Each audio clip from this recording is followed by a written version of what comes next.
પીજીમાં રહેતા હોય ને તે જમતા હોય તો સાવધાન થઈ જજો, કારણ કે પીજીની ફરિયાદ જે છે તે અમદાવાદ મહાનગરપાલિકાના હેલ્થ વિભાગને મળી હતી ને તેના આધારે હેલ્થ વિભાગની ટીમ જે છે તે અત્યારે હાલ યમુના પીજી જે સોલા વિસ્તારમાં આવેલું છે ને ત્યાં તપાસ અર્થે નીકળી ચૂકી છે અને ત્યાં હાલ જે હેલ્થ વિભાગની ટીમ જે છે તે તપાસ કરી રહી છે. તમે જોઈ રહ્યા છો કે જે ભોજન બન્યું છે ને તે ભોજનની તપાસ જે છે તે કરવામાં આવી રહી છે. મહત્વનું સાથે તે છે કે આ પ્રકારનું ભોજન જે છે તે પીરસાતું હતું. આ પ્રકારની ફરિયાદ જે છે તે મળી હતી. ફરિયાદના આધારે હેલ્થ વિભાગની ટીમ જે છે તે સમગ્ર જે રસોડાનો વિસ્તાર જે છે ત્યાં તપાસ કરવામાં આવી રહી છે. ત્યાં હાઇજેનિકનો પ્રશ્ન હોય તે પ્રકારની બાબતો સામે આવી રહી છે.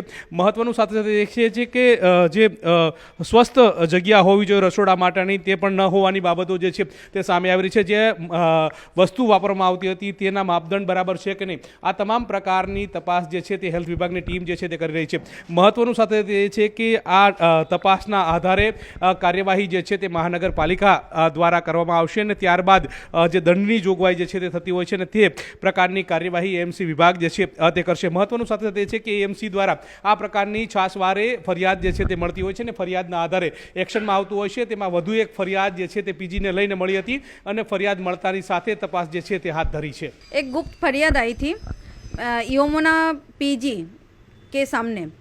पीजी में करीबन 200 जैसा व्यक्ति रहते हैं जिसमें विद्यार्थियों भी है और वहाँ का जो किचन है खाना पीना है बहुत ही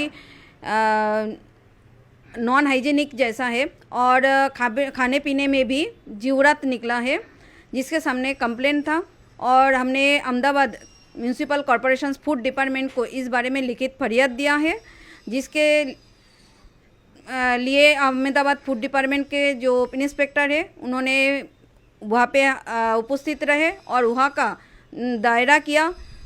जो रिपोर्ट उनके सामने आया है नॉन हाइजेनिक का वो उन्होंने रिपोर्ट लिया है और उपस्थिति के मुजब जो भी कार्रवाई करने का उनको होता था वो उन्होंने किया है.